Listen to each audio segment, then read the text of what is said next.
Hi ಎಲ್ಲ guys, welcome back. ಇವತ್ತು ತುಂಬ ಇಂಪಾರ್ಟೆಂಟ್ ಡೇ ಬಿಕಾಸ್ ನಾನು ಸ್ಯಾಟರ್ಡೇ ಆದರೆ ಊರಿಗೆ ಹೋಗ್ಬಿಡ್ತೀನಿ. ಸೊ ಊರಿಗೆ ಹೋಗಿಲ್ಲ ಅಂದರೆ ಆಗೋಲ್ಲ. 1 ವೀಕ್ ನಾನು ಥ್ರೂ ಔಟ್ ದ ವೀಕ್ ನಾನು ವೆಯ್ಟ್ ಮಾಡ್ತೀನಿ ಸ್ಯಾಟರ್ಡೇ ಯಾವಾಗ ಬರುತ್ತಂತ. Because Bangalore to Hubli to Bangalore ಮಾಡಬೇಕು. ಸ್ಯಾಟರ್ಡೇ 8 o'clock ಟ್ರೈನ್ ಹತ್ತೀನಿ, ಮತ್ತು ಬೆಳಗ್ಗೆ ರೀಚ್ ಆಗಿಬಿಡ್ತೀನಿ ಬ್ಯಾಂಗ್ಳೂರು. ಒಂದು ದಿವಸನೇ ಸ್ಪೆಂಡ್ ಮಾಡ್ತೀನಿ. ಅದಾದಮೇಲೆ ಬ್ರೇಕ್ಫಾಸ್ಟ್ ನಾನು ಇದು ತೊಗೊಂಡೋಗಿದ್ದೆ, ಓಟ್ ಮೀಲು ಮತ್ತು ಬ್ರೆಡ್ ಆಮ್ಲೆಟ್ ತೊಗೊಂಡೋಗಿದ್ದೆ. ಲಂಚ್ಗೆ ರೈಸು, ಚಪಾತಿ, ಕಿಡ್ನಿ ಬೀನ್ಸ್, ದಾಲ್ 4 ತೊಗೊಳ್ದೆ ಬಿಕಾಸ್ ಬಲ್ಕಿಂಗ್ ಅಲ್ಲ. ಸೊ ಹೆವಿ ತಿಂತಾಯಿದ್ದೀನಿ. ಮತ್ತು ಅದಾದಮೇಲೆ ಬಲ್ಕ್ ಆದಮೇಲೆ ಆ ಗೋಲ್ ರೀಚ್ ಆದಮೇಲೆ ನಾನು ಕಟ್ಟಿಂಗ್ ಮಾಡ್ತೀನಿ. ಆಮೇಲೆ ಪ್ಯಾಕ್ಸು, ಪ್ರೋಟೀನ್ ಅದೆಲ್ಲ ತೊಗೊಂಡು ಬರ್ತೀನಿ ಒಳಗಡೆ. ಇವತ್ತು ವಾಲಿಬಾಲ್ ಪ್ರಾಕ್ಟೀಸು ಮಸ್ತ್ ಎಂಜಾಯ್ ಮಾಡಿದ್ರಿ. ಆ್ಯಕ್ಚುಲಿ 2 o'clock to 4 o'clockವರೆಗೂ ವಾಲಿಬಾಲ್ ಪ್ರಾಕ್ಟೀಸ್ ಇತ್ತು. ಮತ್ತು ಸ್ವಲ್ಪ ರೆಸ್ಟ್ ತೊಗೊಬಿಟ್ಟು ಜಿಮ್ಗೆ ಹೋಗ್ಬಿಟ್ಟೆ.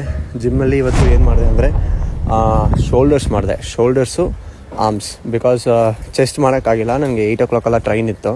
ಆಲ್ಮೋಸ್ಟ್ ಅಲ್ಲೇ ಟೈಮ್ ಆಯಿತು. ನಾನು ಬಿಕಾಸ್ ಜಿಮ್ಗೆ ಹೋಗಿದ್ರೆ 2.5 hours ಆಗುತ್ತೆ, ಸಮ್ಟೈಮ್ಸ್ 3 hours ಆಗಿಬಿಡುತ್ತೆ.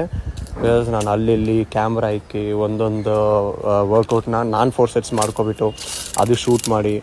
ಸೊ ಇದು ಟೈಮ್ ಹಿಡಿಯೋ ಪ್ರಾಸೆಸ್ ತಾನೆ. ಸೊ ಅದರಿಂದ ನಾನು ಬರೀ ಇವತ್ತು ಶೋಲ್ಡರ್ಸು, ಆರ್ಮ್ಸ್ ಮಾತ್ರ ಮಾಡಿದೆ ವರ್ಕೌಟು.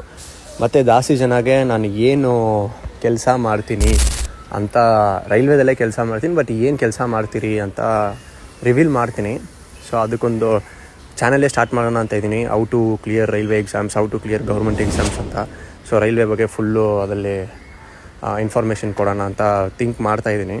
ಮತ್ತು ನನಗೆ ಇನ್ನೊಂದು ಐಡಿಯಾನೂ ಇದೆ, ಮಲ್ಟಿ ಲ್ಯಾಂಗ್ವೇಜಲ್ಲಿ ಸ್ಟಾರ್ಟ್ ಮಾಡಬೇಕಂತ. ನೋಡೋಣ, ಒಂದೊಂದಾಗಿ ಟ್ರೈ ಮಾಡ್ತೀನಿ. ಬಿಕಾಸ್ ಇವಾಗ ಕನ್ನಡದಲ್ಲಿ ಮಾತಾಡ್ತಾ ಇದ್ದೀನಲ್ಲ, ಸೊ ಹಿಂದಿ, ತೆಲುಗುದಲ್ಲಿ ಮಾತಾಡೋಣ ಮತ್ತು ತಮಿಳಲ್ಲಿ ಮಾತಾಡೋಣ ಅಂತ ಯೋಚನೆ ಮಾಡ್ತಾಯಿದ್ದೀನಿ. ಓಕೆ ಗೈಸ್, ಇವತ್ತು ಅಷ್ಟೇ. ಮಂಡೇ ನೋಡ್ತೀನಿ. ಅಂಟಿಲ್ ದೆನ್ ಬಾಯ್.